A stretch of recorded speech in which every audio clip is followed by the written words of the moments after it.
नमस्कार दोस्तों, आचार्य लर्निंग में आप सभी का स्वागत है। मेरा नाम है ऋषभ अवस्थी। दोस्तों, इससे पहले जो हमारी क्लास हुई थी वो वर्ग, वर्गमूल, घन तथा घनमूल की अवधारणा एवं घनमूल निकालना, इस चैप्टर की पहली क्लास हुई थी। आज जो हमारी इसी चैप्टर की दूसरी क्लास है, हमने जो इससे पहले क्लास में जो सीखा था वो वर्ग और वर्गमूल निकालना सीखा था। हमने सीखा था कि किस तरीके से संख्याओं के वर्गमूल गुणनखंड विधि से निकाले जाते हैं। आज जो है हम भाग विधि से वर्गमूल निकालना सीखेंगे। लेकिन इससे पहले हमने जो लास्ट क्लास में क्वेश्चन बताया था 0.0025, हमने इसका वर्गमूल निकालना बताया था। अब एक बार इसको फिर से देख लीजिएगा ज़रा सा। 0.0025 है, इसका हमने दशमलव हटा के नीचे 1, 2, 3 और 4 जीरो बढ़ाए थे। अगर आप इसका वर्गमूल निकालेंगे तो इसके ऊपर अंडर रूट लग जाएगा और यहाँ पे हो जाएंगे इस तरीके से। अब आप इसे गुणनखंड करेंगे तो ऊपर के 5 गुणे 5 आएंगे और नीचे के 100 गुणे 100 के 2 जोड़े बन जाएंगे। इसको आप 5/100 लिख सकते हैं। हमने यहाँ तक करा था, लेकिन ये क्वेश्चन जो था वो दशमलव में था। जो क्वेश्चन था हमें इसका निकालना था 0.0025 का, तो इसे अगर हम दशमलव के फॉर्म में ही लिखेंगे तो ज़्यादा सही रहेगा। तो इसको अगर इसे 100 को 5 से भाग दे दें, 5 को 100 से भाग दे दें तो यहाँ पे आएगा 0.05।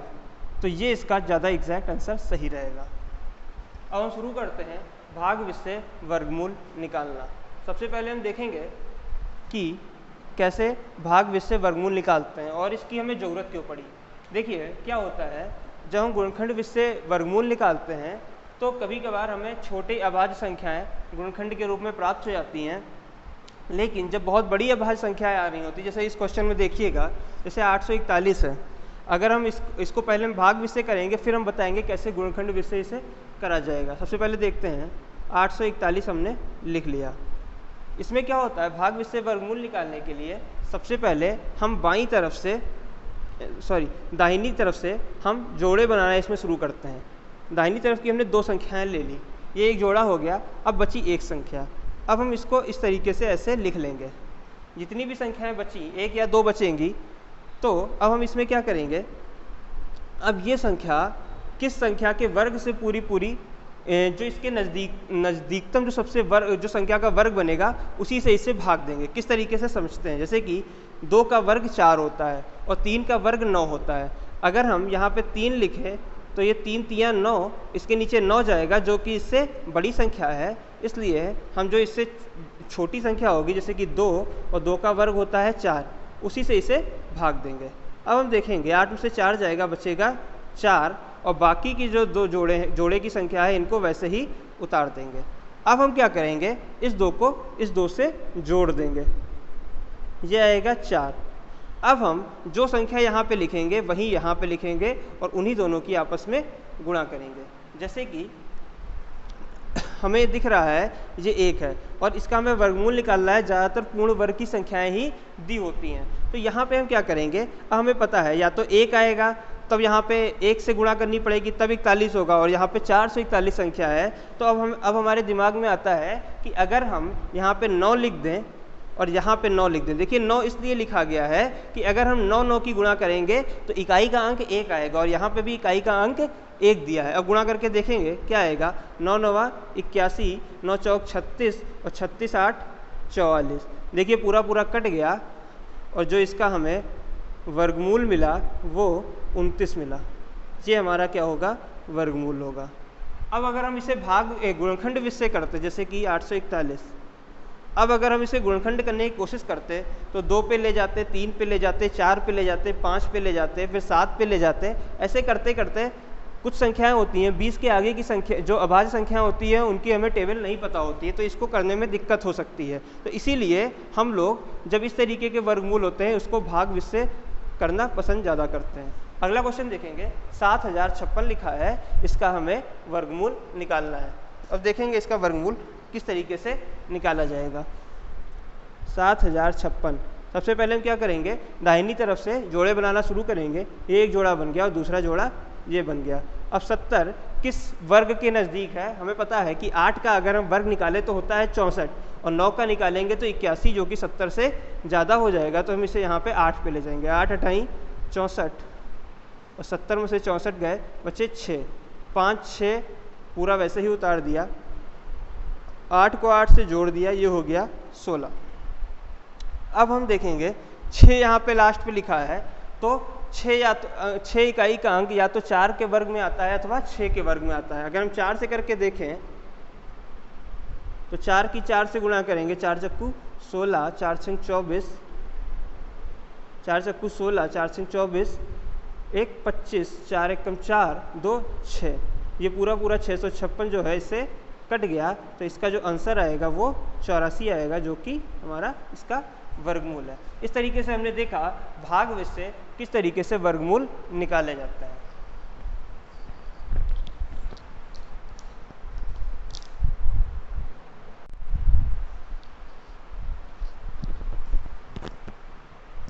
दोस्तों अब हम आगे देखेंगे कि घन संख्या एवं घनमूल का क्या अर्थ होता है।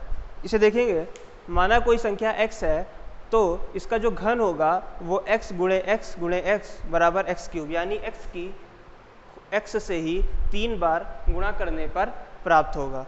यहाँ पर x³ x का घन है और x³ का जो घनमूल होगा वो x प्राप्त होगा। जैसे कि ये x³ है तो इसका जो घनमूल होगा वो हमें x प्राप्त होगा। इसको उदाहरण से समझिए, जैसे कि 3 का अगर हमें घन निकालना हो तो 3 को हम 3 बार गुणा करेंगे, 3 गुणे 3 गुणे 3 बराबर 27। अब अगर हमें 27 का घनमूल निकालना हो तो हमें 3 प्राप्त हो जाएगा। कुछ उदाहरणों के माध्यम से समझते हैं। जैसे कि मेरा पहला क्वेश्चन है 4 सही 12/125। अब हमें इसका घनमूल निकालना है, तो पहले इसे हम साधारण भिन्न में बदलेंगे, तो 125 की अगर 4 बार गुणा करेंगे तो ये आएगा 500, और 500 में 12 जोड़ेंगे तो इसे साधारण भिन्न में बदलने पे ये हो जाएगा 512/125। बस घनमूल निकालने का बस सबसे आसान तरीका है कि जैसे गुणनखंड विधि से वर्गमूल निकालते थे वैसे ही गुणनखंड करके ही घनमूल निकालेंगे। बस उसमें जो जोड़े होते थे वो 2-2 के बनाए जाते थे, इसमें 3-3 के जोड़े बनाए जाएंगे। जैसे कि 512 को अगर हम देखें तो इसे 2 दूनी 4, 2 पंचे 10 और छंग 12, फिर 2 एकम 2 दूनी 4 अठी 16, 2 छंग 12 चक्कू 8, 2 तियाँ 6 दूनी 4, 2 एकम 2 छंग 12, 2 अठी 16, 2 दूनी 2 चक्कू 8, 2 दूनी 4 और फिर 2 एकम 2। अब यहाँ पे जो जोड़े बनेंगे वो 2-2 के बनेंगे, 3-3 के बनेंगे। तो ये 3-3 के हमने 2-2 के जोड़े बना लिए, तो ये हमें मिला 2 गुणे 2 गुणे 2, नीचे ऐसे ही 25 है, 125 है, तो ये होता है 5 का। यहाँ पे अगर हम इसके जोड़े बनाएंगे तो ये हो जाएगा 125। अगर हम इसके गुणनखंड करें तो ये हो जाएगा 5 दूनी 10 पचे 25, 5 पचे 25 और 5 एकम 5। तो इसका 5 का ही एक जोड़ा बनेगा तो अपॉन में आएगा 5। तो ये हमारा जो इसका आंसर होगा 2 दूनी 4 दूनी 8/5, यही हमारा इसका आंसर होगा। अगला क्वेश्चन देखेंगे 0.343, इसका हमें घनमूल ज्ञात करना है। किस तरीके से इसका घनमूल ज्ञात करेंगे, वैसे ही करना है हमें।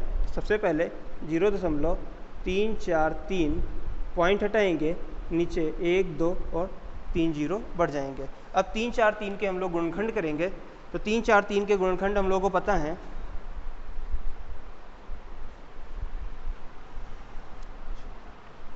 ये 7 से कटेगा, 7 चक्कू 28, बचा जाके 6, 7 9 63, फिर 7 पे जाएगा 7 7 49 और फिर 7 पे जाएगा 7 एकम 7। तो यहाँ पे हमें जो प्राप्त होगा वो 7 गुणे 7 गुणे 7, नीचे 1000 है, तो इस अगर हम इसके गुणनखंड करेंगे तो ये 10 गुणे 10 गुणे 10, दोनों जगह 3-3 के जोड़े बन गए, तो इसको हम लिख सकते हैं 7/10, यही हमारा जो है आंसर हो जाएगा। लेकिन ये दशमलव में था तो इसको दशमलव में लिखना ज़्यादा उचित रहेगा, तो इसको अगर हम 0.7 लिखें तो ये हमारा ज़्यादा करेक्ट आंसर माना जाएगा।